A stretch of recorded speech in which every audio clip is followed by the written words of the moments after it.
దయతో గుర్తున్న వాళ్ళు ఎవరైనా చెప్తారా? దయతో గుర్తున్న వాళ్ళు ఎవరైనా చెప్తారా?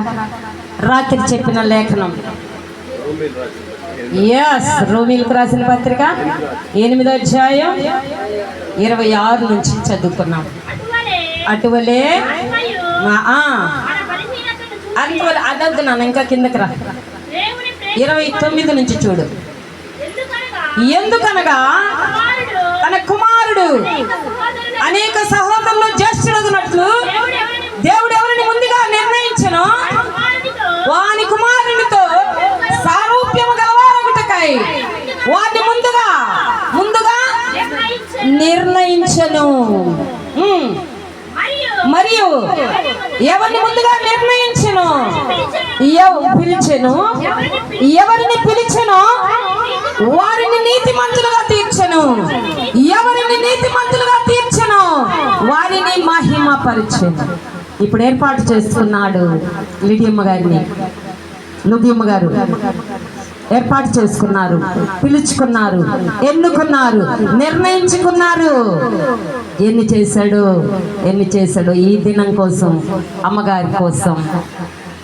నిజంగా దేవుని నిర్ణయంలో ఆ బిడ్డ ఉంది. ఈ దినం నుంచి ఎన్ని ఆత్మలు సంపాదించుకోవాలో తెలియదు.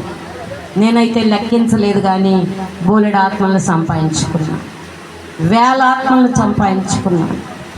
చిన్న గుడిసెల్లో వంగిపోతే తల పొడుచుకొని బొప్పి కొట్టిన రోజులు ఉన్నాయి.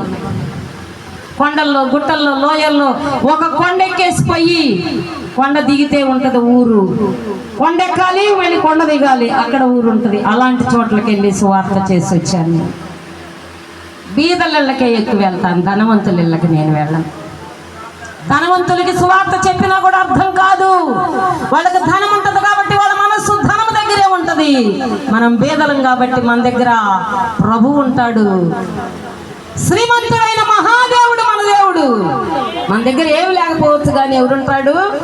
శ్రీమంతుడైన మహాదేవుడు అంట ఆయన ఉంటే ఇంకేమైనా కావాలా మనకి? నీవే కావాలేసయ్యా, నీతో ఉంటానయ్యా.